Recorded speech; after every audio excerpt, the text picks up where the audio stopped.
One of the most recent offerings on Netflix is about some of the unsung heroes of World War II. The 6888 tells the story of the only all-black women's army unit sent to Europe during the war. In tonight's Maury Stories, Maury Glover shows us how these soldiers boosted morale by getting the mail back on track, and some of those women were from right here in Minnesota.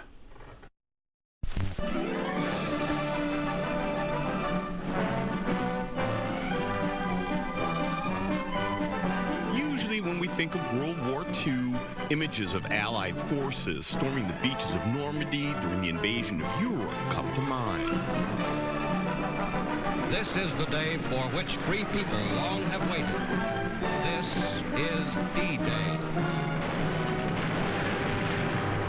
But behind the scenes, the courage and dedication of a group of pioneers achieved a different kind of victory while helping the effort to win the war. So the whole experience, I think that was the best experience of her life. One of those trailblazers was Sandra Dean's mother, Virginia Lane Frazier, who was born in Minneapolis to a family with deep roots in the African-American community. Her grandmother, Ophelia Rice, came to Minnesota through the Underground Railroad and was one of the founders of Bethesda Baptist Church in the late 1800s.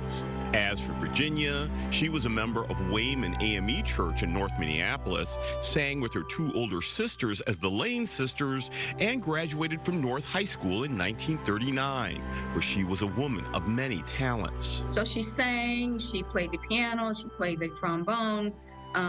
She was very active in the community. After moving to the nation's capital with her sisters in the early 40s, Frazier was one of a handful of black women from Minnesota who enlisted in the U.S. Army Women's Corps. Her daughter says it was an opportunity for Virginia to travel while meeting other African-American women from all over the country. It was a community.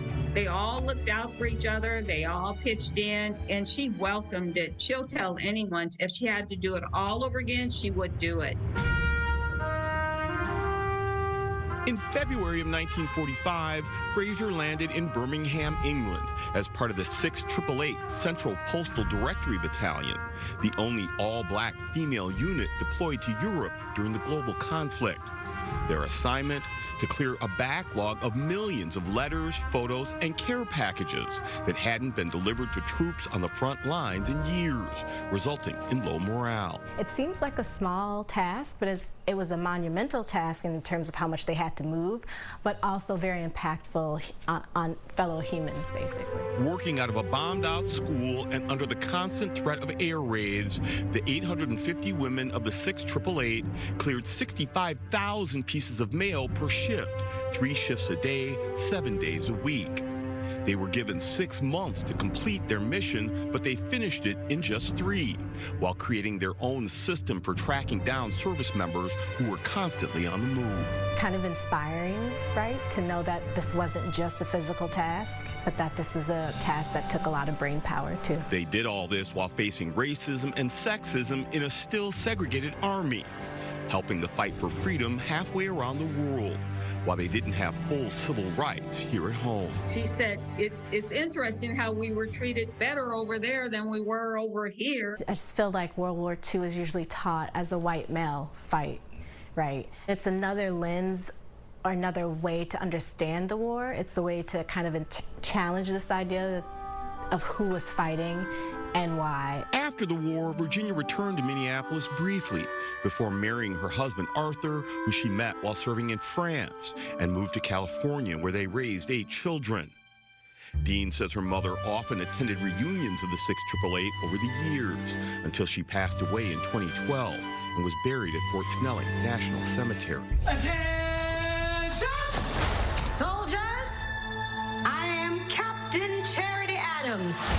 The unit received little recognition immediately after the war, but Tyler Perry wrote and directed a movie based on the women's experience for Netflix that debuted back in December.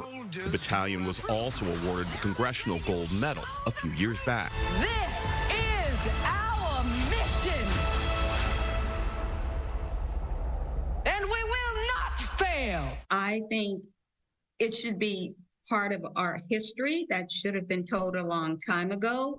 but I'm just glad that it's being shared now with everyone. Dean says Virginia and the other Minnesotans who served in the 6th 888 forced the Army to recognize black women could serve in the military and help pave the way for the eventual integration of the armed forces, while providing comfort to millions through the seemingly simple act of delivering a letter. Minnesota should be very proud that they are represented in this group of, very, very talented, smart women who were able to accomplish so much in such a short period of time. For Maury Stories, Maury Glover, Fox 9. Incredible story. And those women need to be recognized. I had never heard of should have come that out unit. a long time ago. Yeah, to their point, a long time ago. So check out that story and that movie on Netflix. Yeah, very good.